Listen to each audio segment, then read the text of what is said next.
There was no incident report. No file was opened. No detective was called. The neighbors had no complaints. The school had no concerns. By every external measure, nothing happened in that house. Nothing was taken. Nothing was done. The record shows a completely ordinary childhood in a completely ordinary home, and a child who, by all available evidence, was fine. But here is the thing about evidence. Evidence only documents what someone thought to look for. And no one, not a single person in that child's life, thought to look for this. What they missed will take the rest of this video to fully document. And by the end of it, you will know exactly what it was, because you have been living inside it. You are perhaps 30 years old, or 25, or 42. You are sitting somewhere right now, probably alone, probably at a time of day when the noise has quieted enough for the other thing to surface.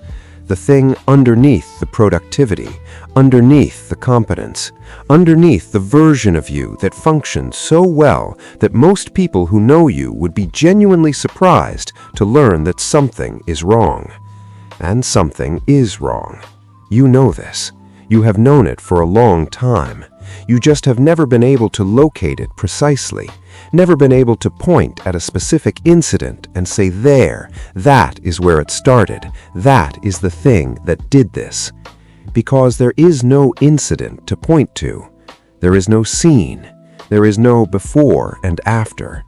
There is just you, as you have always been, carrying something that has no name, that leaves no mark, that cannot be explained to anyone without sounding like an overreaction, and yet it shapes everything. The way you move through rooms, the way you need things but cannot say so, the way you have spent years quietly, invisibly, waiting for someone to notice that you are not as fine as you appear. No one has noticed. That is not an accident. That is the case. We begin with the wound most people carry without a name for it.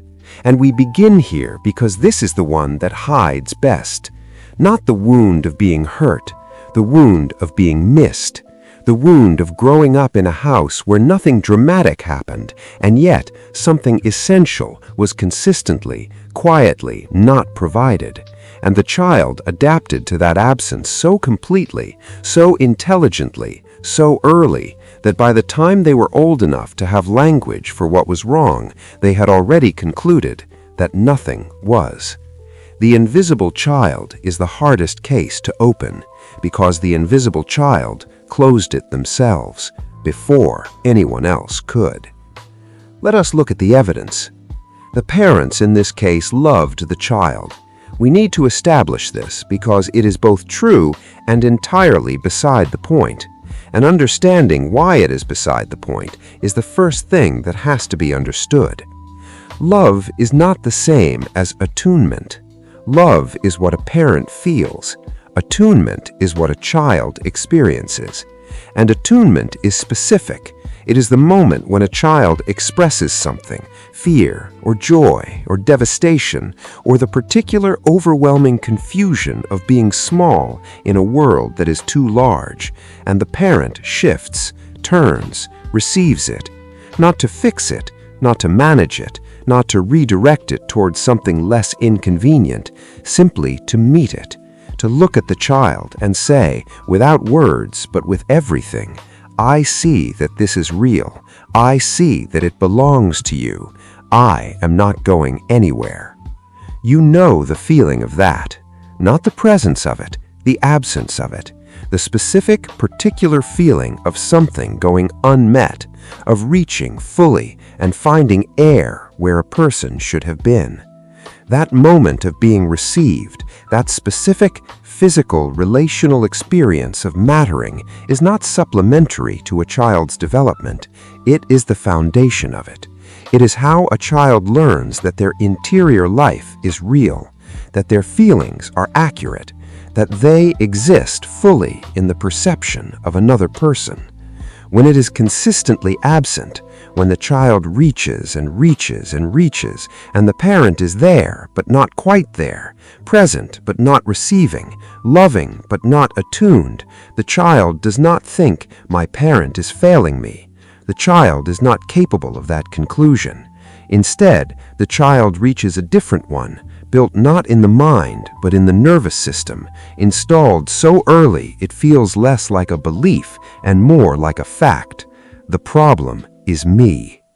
Stop. Sit with that for a moment. Because that conclusion, "the problem is me," is not a small thing. That conclusion is the seed of everything that comes after. It is the origin of the shrinking, the apologizing, the compulsive helpfulness, the inability to receive, the chronic, exhausting vigilance about whether you are too much or not enough, or taking up the wrong kind of space at the wrong kind of moment. Every pattern you carry that you cannot explain, every reflex that fires before you can stop it, every retreat that happens when something good is finally available, every moment you have sabotaged something that was working because some part of you was more comfortable with the threat than with the safety, all of it traces back to that single, early, devastating installation. The problem is me. It was never true. But it ran as true, and it has been running since before you could read. The child who carried this conclusion learned to manage it with extraordinary skill. They became self-sufficient ahead of schedule, not because they wanted to be independent, but because they had already internalized that needing things was a liability.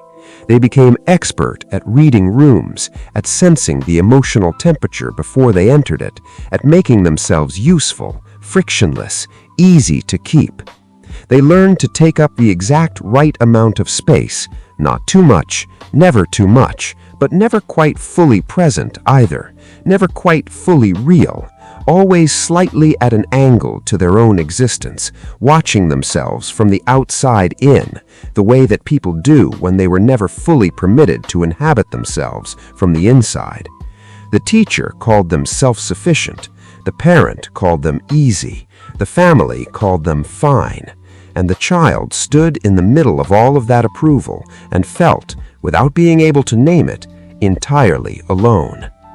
And here is where it gets darker. The child grew up. They became an adult with a job and a life and relationships and a functional surface that most people never looked beneath. But the installation came with them. The problem is me came with them, and it rewired everything it touched.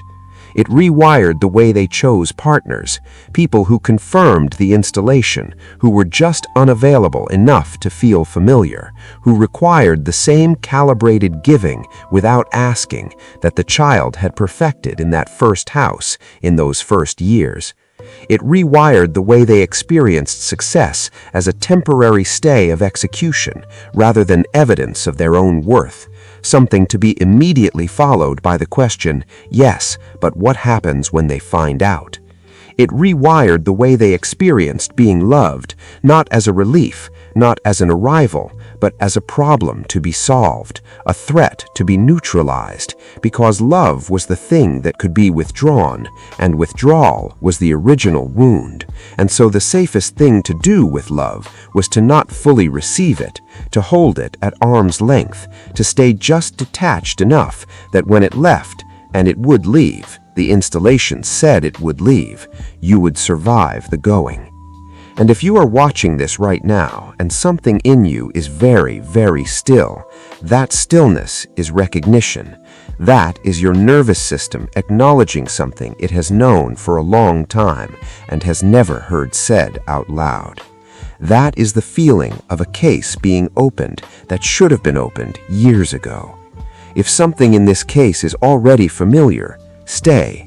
The next file goes deeper, and the one after that, deeper still. There is one final piece of evidence, and it is the most important one.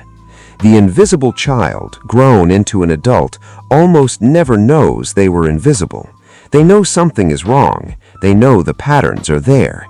They know they are exhausted in a way that sleep does not fix, and holidays do not touch, and accomplishments do not resolve. But they have attributed all of it to themselves, to a deficiency in their character, a fragility in their constitution, a fundamental flaw in the material. They have, in other words, continued to carry the original conclusion: the problem is me. And they have carried it so long, and so quietly, and so alone, that to be told now, to be shown the evidence now that the conclusion was wrong, that the installation was faulty, that the case was never about a problem in the child, but about an absence in the environment, is not immediately a relief. It is, first, for most people, a grief. The grief of all the years spent carrying a verdict that was never theirs. The grief of the child who learned to disappear because disappearing was the only safe response to a space that did not have room for them to be fully real. That grief is real. It is allowed. It does not need to be fixed or reframed or moved through quickly. It is part of the evidence.